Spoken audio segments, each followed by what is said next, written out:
Well, hey there, sweet peas. Welcome back to Friendless. I'm your host, James Avramenko, and this week I have a very special treat for you. This episode is the first in what is developing into becoming a series of episodes that we'll be recording live from the Book Warehouse on Main Street. Main Street, Vancouver, I should specify, but for anyone not listening locally. Anyway, joining me this week to kick things off, I could not have asked for a better guest. He is the author of 2 novels, including Satellite Love, the one, the only, Genki Ferguson. We had an incredible conversation about not only the writing life and the publishing process, but also what it means to create art in community and how we might foster a deeper connection to these artistic communities. All of that and so much more. It was an absolute pleasure chatting with Genki, and I know you're going to love this one. So it is time to lean back, get comfy, set your volume at a reasonable level, and enjoy my interview with the one and only Genki Ferguson here on Friendless.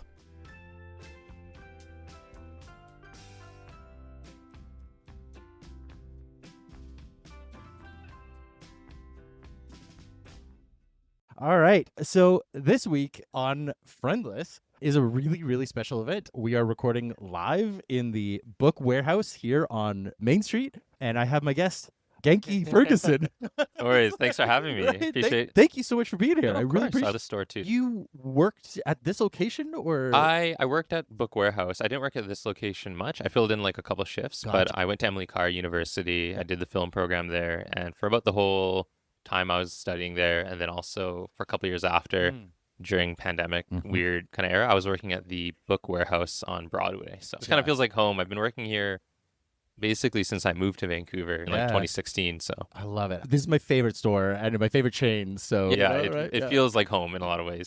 Big time. You know, there's lots of things I want to talk to you about today, but to get us started, just kind of set the playing field a little bit, right? I always ask my guests the same question with various levels of aggressiveness, just so that audiences know, who the hell are you? Who the hell am I? That's a good question. That's actually a great question, because I ask myself that every day in the mirror. My name is Genki Ferguson. I'm a writer or author working in Vancouver. I write fiction. I guess my debut novel, Satellite Love, came out with McLennan Stewart in 2021. And then I have another title, The Love and Abalone Feels for the Sea, forthcoming with Counterpoint Press in 2027. Amazing. So, okay, I want to start there, actually. You know what? I'm going to kind of throw my notes out the window, because that's something that I'm always really curious about the sort of like timeline of publishing, right?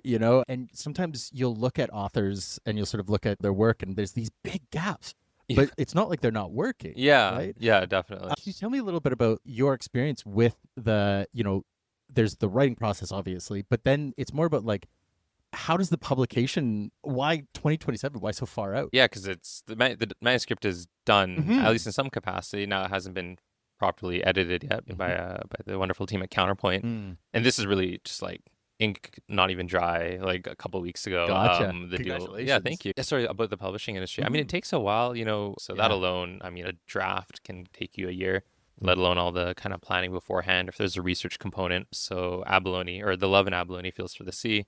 It's a long title, so in internal emails, we just call it Abalone. But for that book, I went to Mie, Japan in 2023.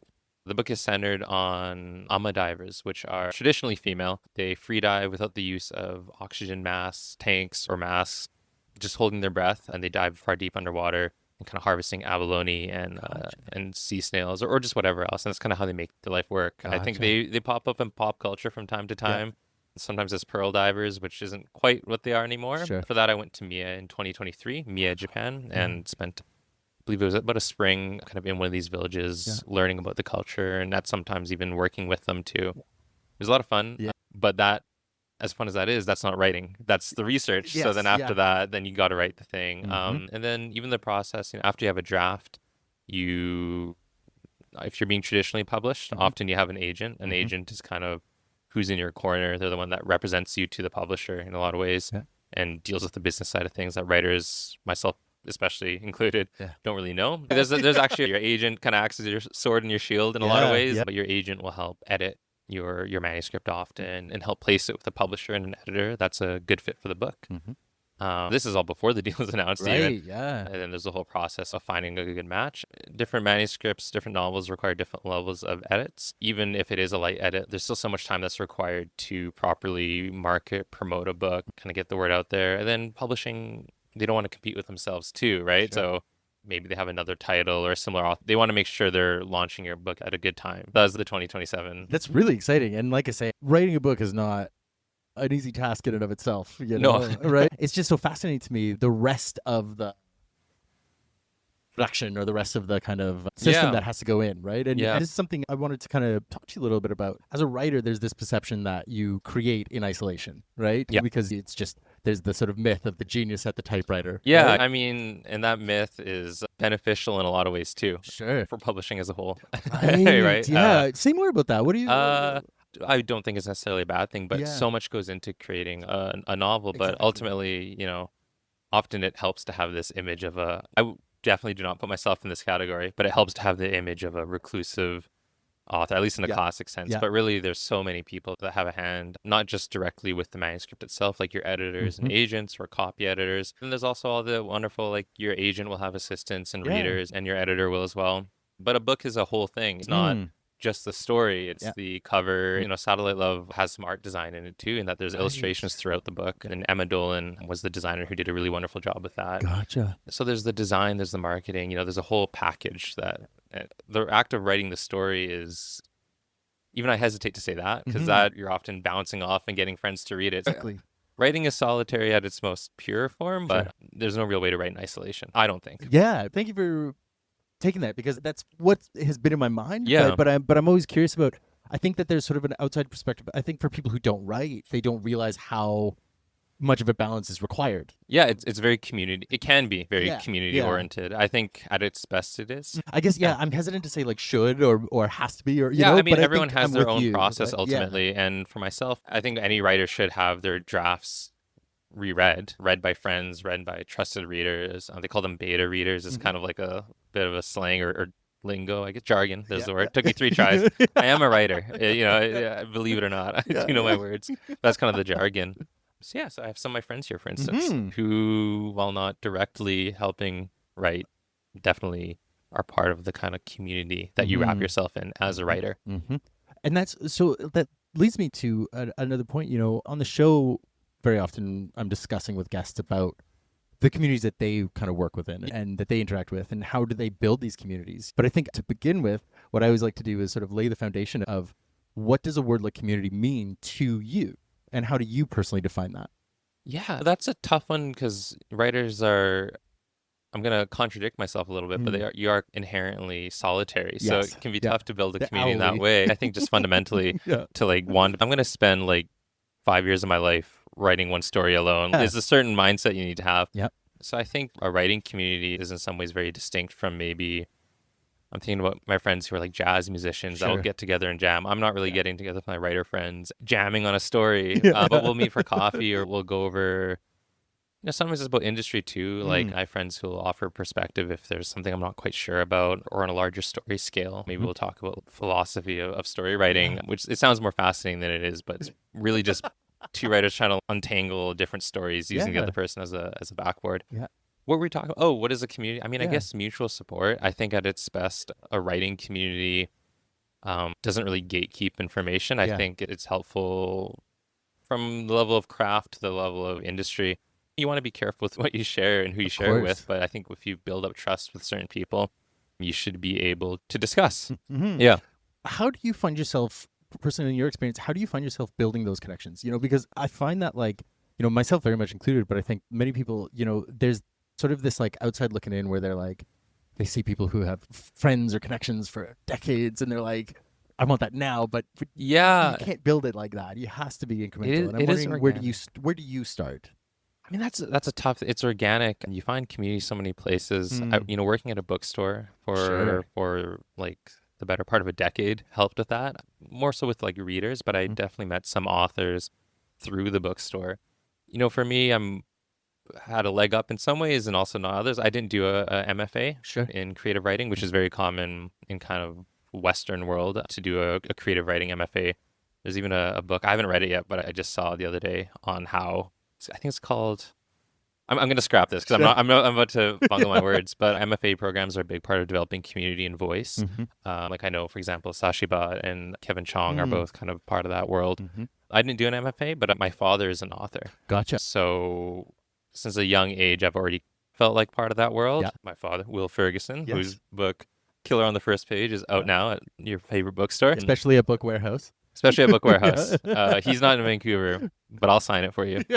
But what was I going to say about that? Building connections. Yeah, but building MFA, connections. yeah. You know, I think you find connections, whether it's through the Writers Festival. Vancouver has a great Writers Festival. If you're in Vancouver, or Calgary, WordFest is fantastic. There's writer festivals pretty much anywhere, it feels like, any city. Maybe it's education or just your local bookstore or getting to know writers. I mean, genuinely, 30 minutes before sitting down here, I was at Aperture Coffee, just like the next door. Yeah.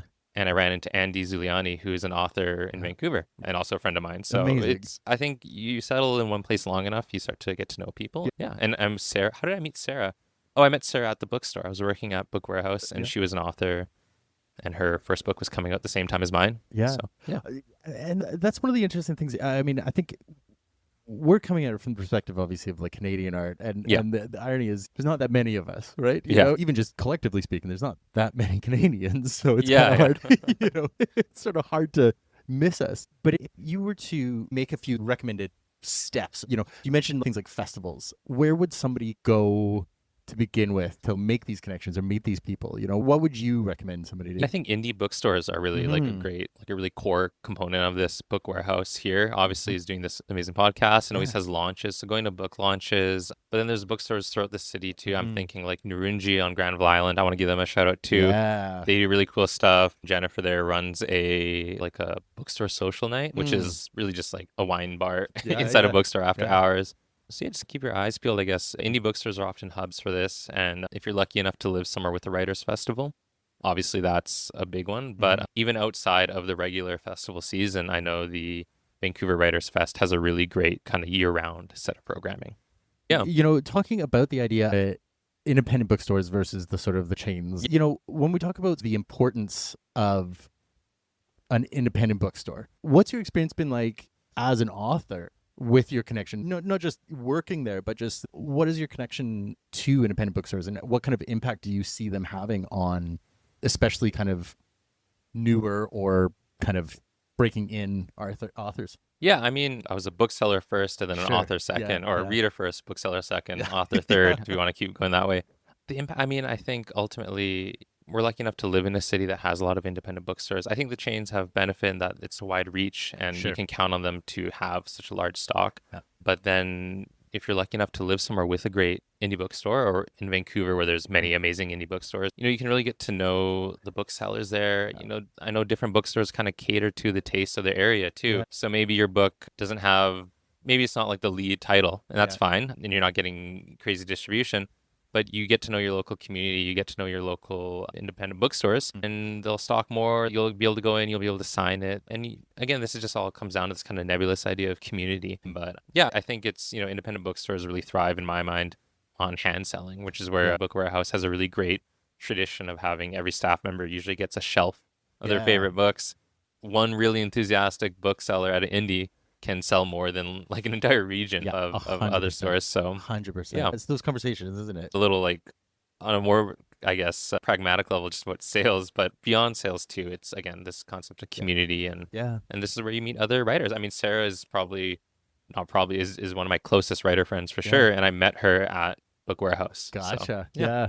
Continuing on the idea of the impact and the importance of indie bookstores, looking further into the industry, this is actually something Debbie and I were talking about just before recording, is the impacts of things like BookTok, Bookstagram, and these kinds of things, right? And these online communities that are really thriving and growing. And multitude of thoughts that I want to get your takes on. But to begin with, I'm curious about your personal experience. What kind of impact have you seen, even just on your own personal growth, your own personal writing, with these kinds of communities? Yeah, you know, I'm not super online, frankly, which I think many writers aren't. I'm mostly on Instagram. I find Instagram has been a great way to connect. I know BookTok has a really great way of just snatching a backlist title from an author and thrusting them into the spotlight. You know, I think that can be really positive. I think anywhere where organic kind of readership can grow, organic connection like that can grow is positive. One of my favorite, he's long dead, so this isn't really helping him out. Maybe his estate, but an author I've always loved was Osamu Dazai, who wrote this really psychological novel called No Longer Human. When I was in like high school and loved it, but it was like out of print, one weird translation somewhere. And then like 5 years ago, BookTok latched onto it. Now it's like in any bookstore ever. So I mean, if your like micro internet trend can get young people reading like post-war Japanese fiction, I'm all for it. Yeah. I'm not really on BookTok, but I will say that Instagram's been great in that it kind of connects me to readers. It's cool to see where people are reading from. You know, I'll get tagged or people will send messages sometimes. Yeah, really, Instagram is kind of the only one that I'm on. So fair. Yeah. You know, it's funny. Just in this conversation with you and conversations earlier with Debbie, you know, I have this impulse to get kind of negative about it, right? I have this impulse to get kind of, you know, I think I have that around most sort of like online communities not built with people, and, you know, and especially around sort of like things like the genre types that are being pushed and these kinds of things. They feel a little surface sometimes, but then you actually stop and you think about it and you're like, no, this is great. This is actually like so beneficial. And if it's anything that's getting people reading, kind of that's kind of where right? That's kind of where I'm at. I think any organic community will find themselves slowly being encroached on by entities that want to just sell more product. But I guess my feeling is also publishing anything that gets people to read, even if it's a flashy book talk title. That's not my cup of tea. I'm like, well, if people are picking this book up, you know, I'm going to sound like twice my age with making people put down their phone and pick up a book. I'm not going to be against it. Literally, though, yeah. I mean, right now I'm not super online, but if a book of mine gets a book talk hit,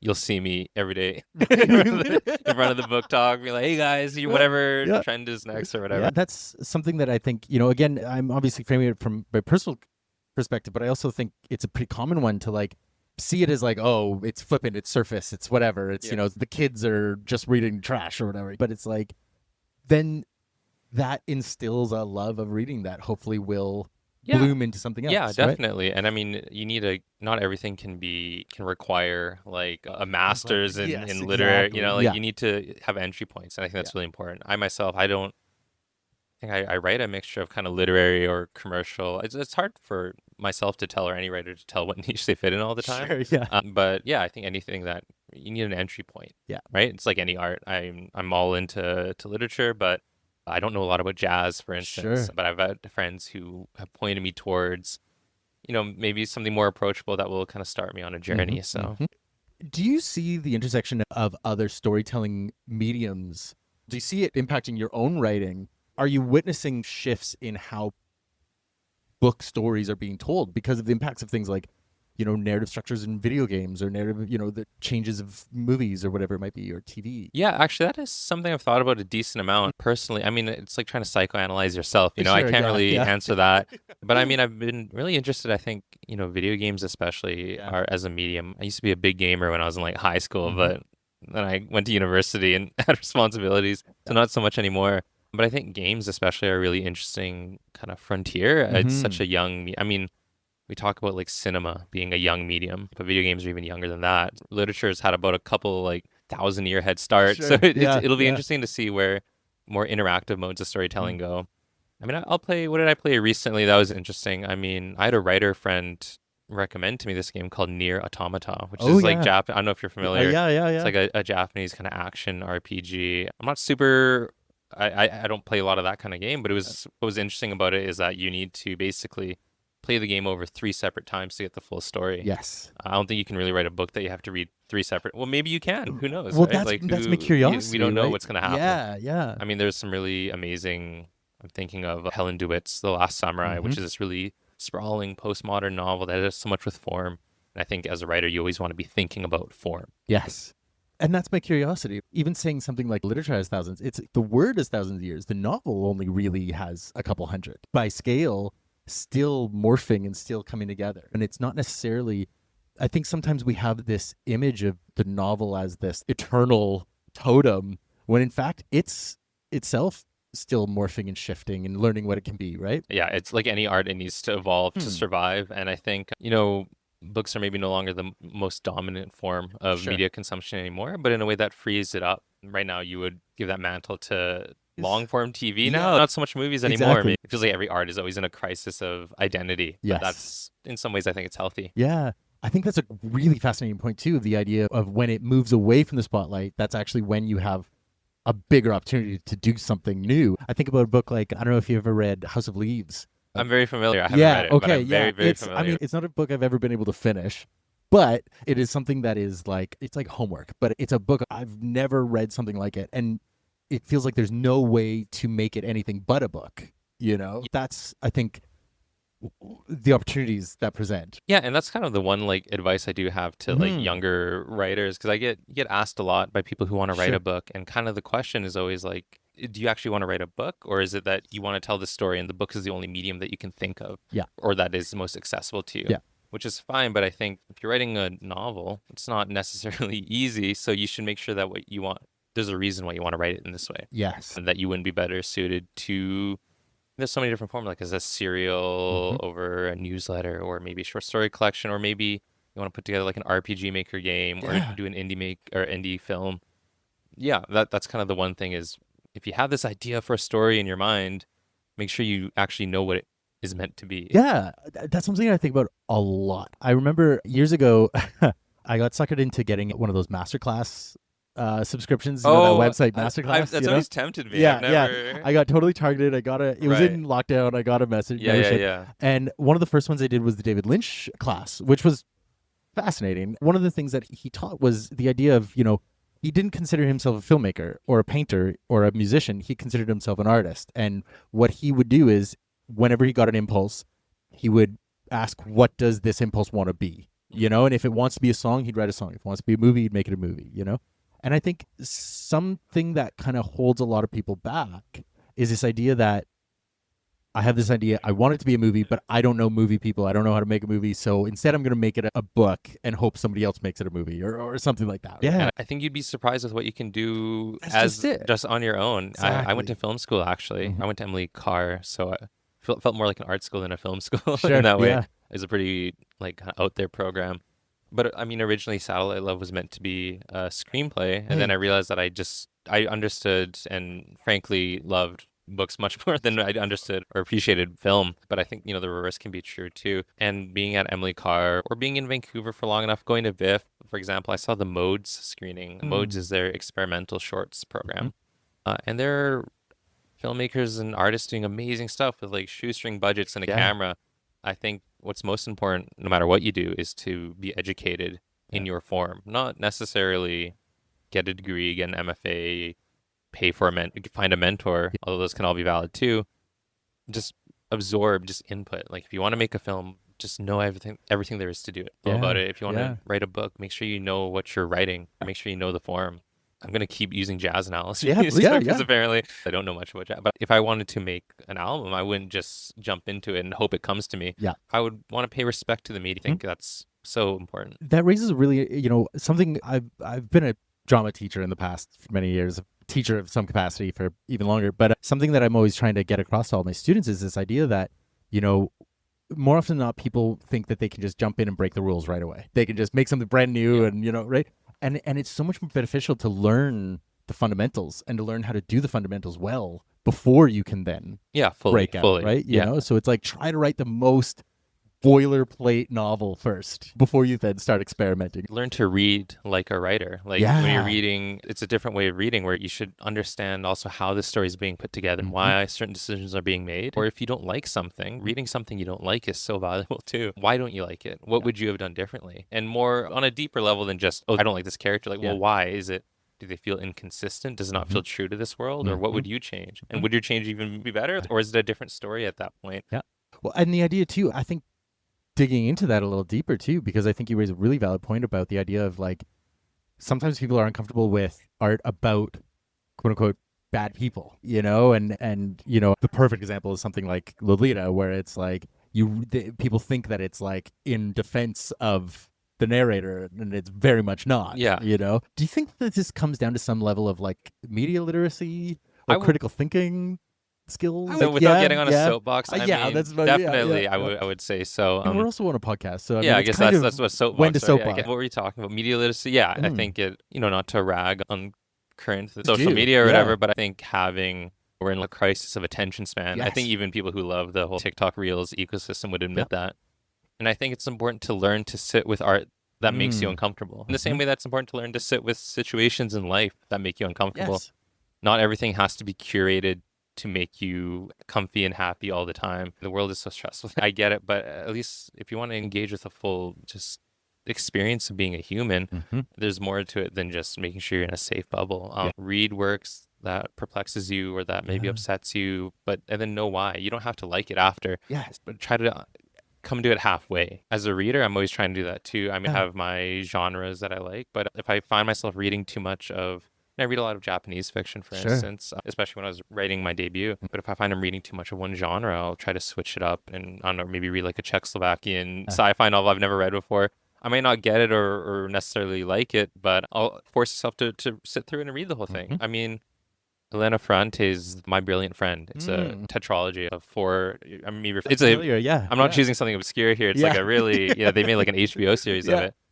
But I picked it up thinking I wouldn't enjoy it at all because I'm like, well, what am I interested about? Like Naples, Italy, post-war, But it ended up being one of the most like thrilling reads, and I would have never known if I hadn't thought to make myself uncomfortable. That was me in the first Court of Rose and Thorns book. I thought I was gonna hate it. I was dating somebody at the time, and they were like, "No, please, just try it." The Sarah James. Yeah. I haven't read it, but maybe that's flew next. through it. I loved it. I mean, it's not something I'm gonna read all of that genre forever. You wouldn't have known, and now you know a little something more about yourself. Bingo. Too. And isn't that the case too, where it's like, is it that you don't like something, or is it that you haven't actually experienced it, so you are telling yourself you don't like it so that you can exactly mask, So I think that's like, it's the same thing with community. To build community, you have to be inconvenienced, you have to be uncomfortable. It's easy to isolate, and I catch myself doing this sometimes too. But having a friend means sometimes putting up with something that's annoying about them, or you're annoying them too. It goes both ways. Like if you want to build up a network, it can't. You're not just going to hang out with clones of yourself. Yeah. So in my personal experience, there's been such a desperation for community, but then this frustration when it's like, well, nobody else is showing up. And it's like, yeah, but you're not showing up. Yeah. So it's like, if you want a friend, you have to be one first. If you want a community, you have to be a community for someone else, right? You have to make the effort to reach out to a writer that you're maybe a little intimidated of. Yeah. Or put yourself out there. Yeah. If I hadn't struck up a conversation with Sarah, or Sashi for that matter. I've known Kevin since I was a kid, so that's a little different. A little easier, But and my dad too. He was stuck with me at least for 18 years. One would hope you can talk to him, and I can. But like my non-relatives or non-family friends, if I hadn't made the effort, I wouldn't have gotten to know them. Yeah. Do you have any like go-to?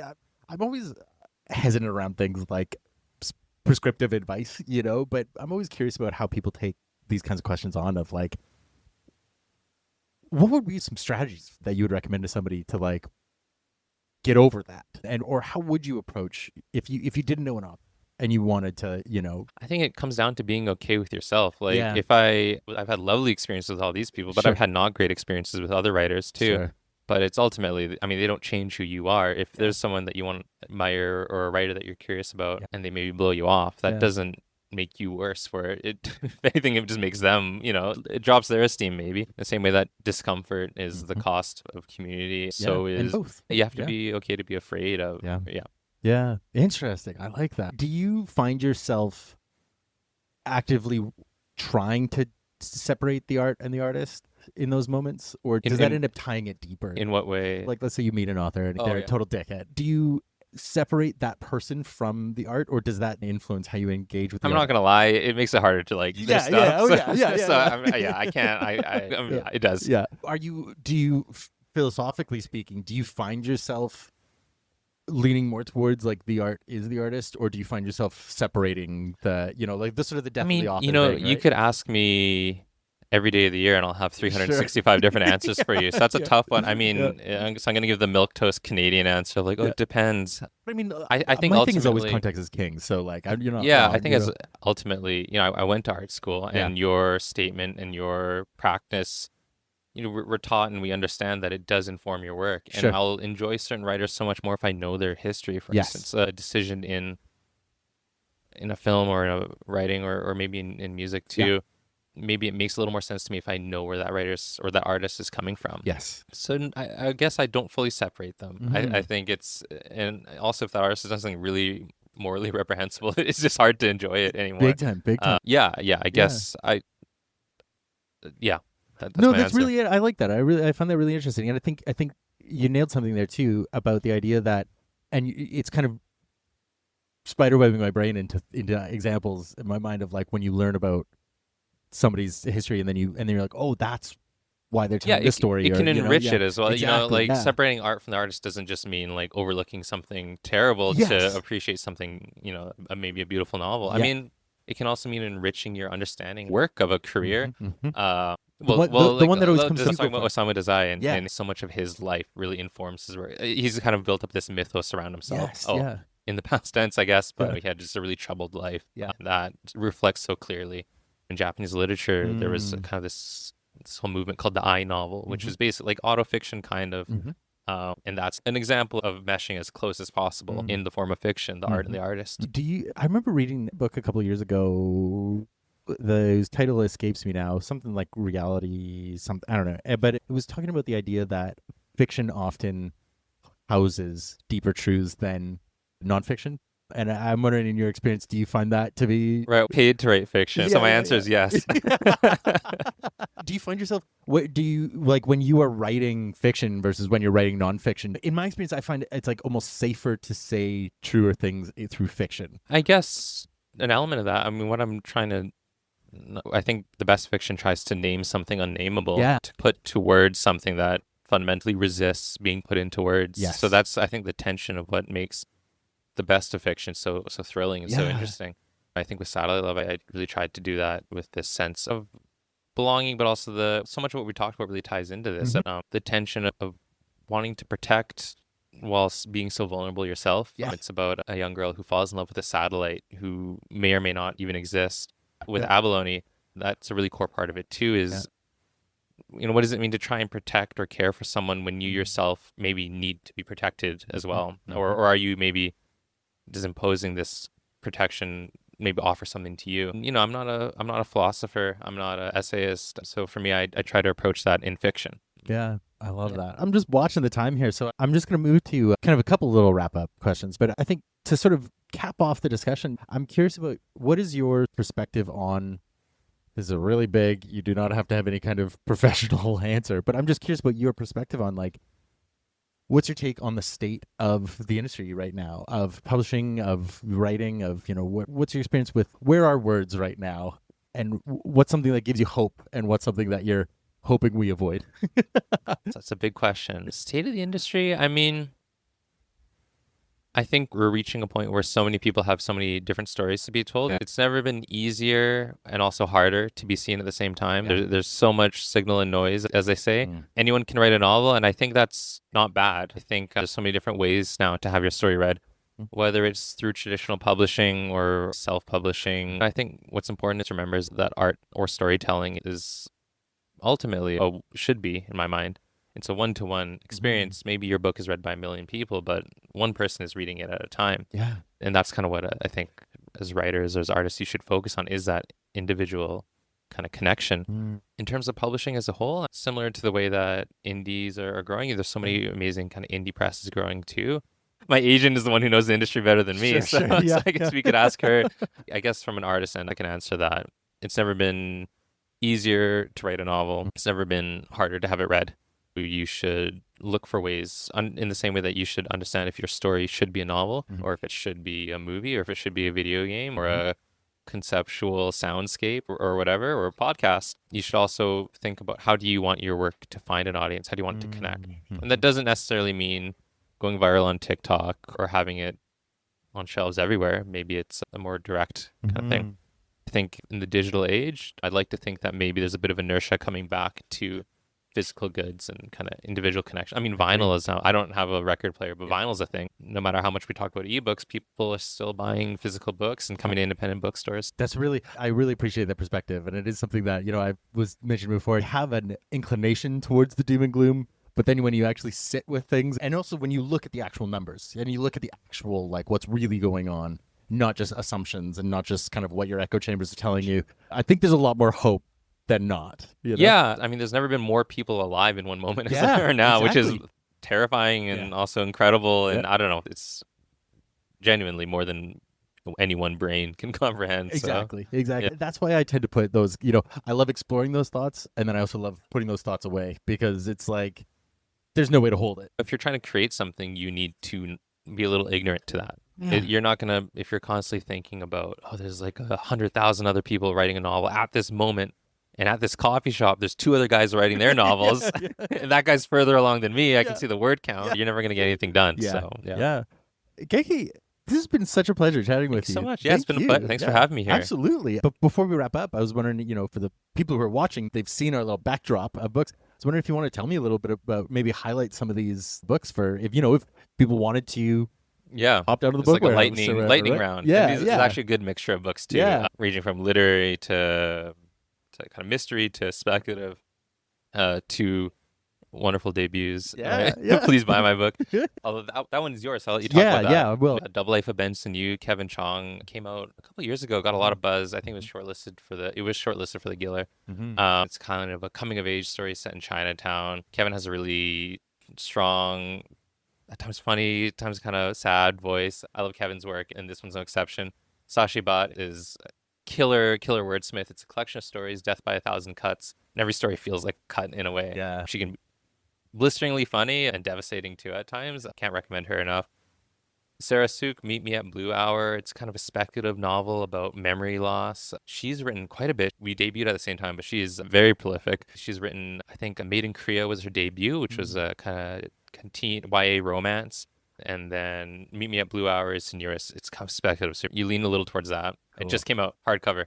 Cool. Killer on the first page. That's my dad and my uncle. Will Ferguson's my father. Ian Ferguson's my uncle. It's part of a series they have by Miranda Abbott, kind of like a cozy mystery about a now retired TV star who's kind of unable to let her fame go, who now finds herself thrust into solving a long string of mysteries in this small town. Oh my God, these all sound amazing. And then my own Satellite Love. It's a kind of literary coming-of-age magic realist story about a young girl in southern Japan who falls in love with a satellite that flies above her house every day. Gorgeous. And what can you tell me about A Body More Tolerable? I really wanted to highlight this because actually, funny enough, this book, Body More Tolerable, is what kickstarted us doing all of this. Jay Simpson is a poet that I adored. They're a local poet here, and this just came out earlier this year, and I was in the store. That was actually a book club selection for my book club a month or 2 ago. And then I was in the store and just got talking to Debbie and then mentioned I had a podcast. She was like, "Oh, you should record one here." Oh, amazing. Right? Yeah, so it's literally... I'm familiar with Jay Simpson's I've work. seen them kind of around town, but I've always been too scared to talk to them. So next time, put yourself out there, right? And I'm sure Jay's going to be wonderful to talk to. Yeah. Before we wrap up, where can listeners find you? Where can they follow you? I think at the moment, just one place. I used to be on Twitter. Okay. Or X. Not anymore. I'm on Instagram. Genki _Ferguson.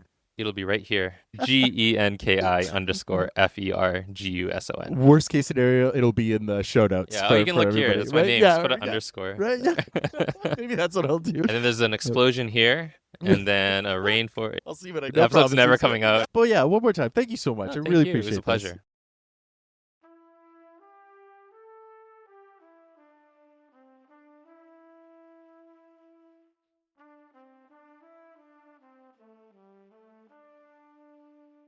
And that's it. Thank you so much for listening through to this week's episode, and a huge thank you to Genki for joining me. What an absolute pleasure it was to not only to meet him, but to get to know him and to hear all of his perspectives on such an exciting time in his career. If you want to check out Genki's work, I could not recommend it highly enough. You can find Satellite Love. It is out now in all of your favorite bookstores. Why not check out the Book Warehouse on Main Street? And be sure to keep an eye out for his forthcoming novel, The Love an Abalone Feels for the Sea. It is coming out in 2027. You can also follow him on Instagram at Genki_Ferguson. All the links are going to be in the show notes. And let me say another massive thank you to the Book Warehouse on Main Street, especially shout out to Debbie for letting us record in the store. If you are in Vancouver, be sure to swing by and say hi to this incredible team. It is my favorite bookstore in the city, and I wish everybody would just give it all the support it deserves. If you enjoyed this episode, please consider leaving a review or a rating wherever you listen to podcasts. It really helps other people find the show, and it's completely free. And if you want to support Friendless, you can head over to friendlesspod.com, where you will find links to all the social medias and all the ways to get in touch. But that's it for this week, so I'm going to wrap things up here. Thank you one more time for listening, and I hope to catch you back here next week for another brand new episode. But as always, I'm not going to worry about that right now, and neither should you, because that is then, and this is now. So for now, I'll just say I love you, and I wish you well. Fun and safety, sweet peas.